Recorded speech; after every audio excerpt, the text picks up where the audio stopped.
Weeknight dinners do not have to be a big pain in your behind if you have this amazing, simple vegetarian casserole with some nice level of cheese with minimum amount of babysitting to get this dish ready from your fridge to the table. Check out the full recipe on my website. I'll link that down below. Check me out on Instagram to see all the behind the scenes and see me experimenting with my recipes, and make sure to give this video a like. I would really appreciate that. Let's get started. So add some olive oil into your pan and then add in your thinly sliced garlic. Now that garlic is sliced very thin, and we do that so that when that garlic is sauteed and then simmers with that sauce, it literally melts into it for the most amount of flavor and no biting into garlic either. Now add in some Calabrian pepper paste into your garlic. If you can't find this at your local Italian bottega, try using some chopped Calabrian peppers instead. You should be able to find that at an Italian grocery store. Mix this up until everything is nice and fragrant. The garlic starts to become fragrant, translucent, and your kitchen is going to be incredible smelling right now. Let that saute for about a minute or two and then add in your whole Italian San Marzano type tomatoes. Now you can either crush them by hand before you add it. I prefer to just add it in just like that and then break it roughly with the back of my wooden spoon. It really helps give that sauce some chunkiness, and when you finally have that finished dish, it really is a treat to bite into those pulpy tomato pieces. Add in a pinch of salt and then just let this come up to a gentle simmer and let this reduce until it has thickened slightly. Now while this works itself out, let's focus on our pasta. So I have some water boiling on a rolling boil right now. Season it with salt before you add your pasta. Then add in your spaghetti. Let one end start to become soft, and then you can easily twist it with the help of tongs and get all of it submerged into that water. And we want to cook this about 6 minutes or until it is almost cooked. It should still be chewy if you try to bite it.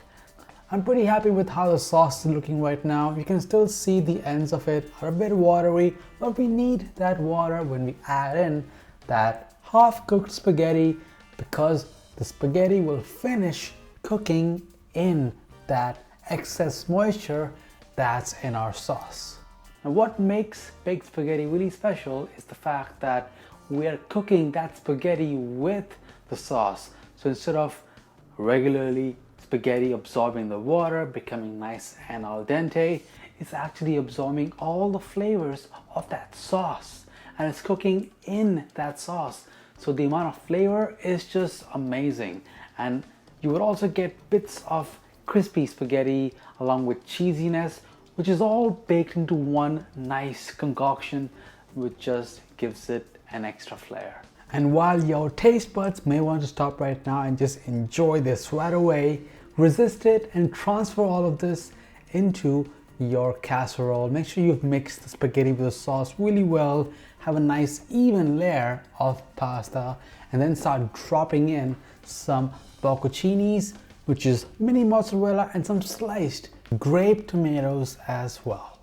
Bocconcinis are so much fun. You can really use it in so many ways. Now recently I did like the best of both worlds. Spaghetti. You get fresh mozzarella in little bite-sized and here it is of joy. But there's also another even simpler, you have to have it. Arguably not just top all of this with a thin layer of shredded cheese, one, which I will link at the end of the video. Garlic, break cheese, and some Asiago cheese as well.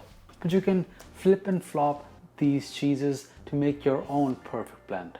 And now it's time to transfer this into your oven in the middle rack at 425 Fahrenheit for about 20 to 25 minutes. Let that bake until that cheese develops a light brown crust, and you got a casserole as pretty as this. Top it with some chiffonade or ribbons of chopped basil, and we are ready to have some fun. Now hit like if you like a nice casserole and you enjoy a dump and go kind of meal. And if you want to see any other type of baked pasta casseroles, let me know what thoughts you have in the comment section down below. The way this simple dish comes together and the amount of flavor that's packed in that casserole is so amazing.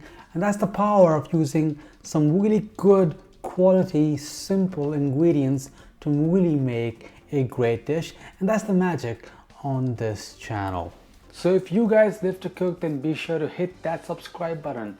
I have a couple years of experience cooking at a restaurant kitchen, and I hope to use those skills to really show you how to get your dishes from the fridge to your table in the best, most efficient way possible. Share this recipe with a casserole lover, and if you can't get enough of cheesiness, check out my mozzarella sticks, and for more casserole recipes, check out the full playlist.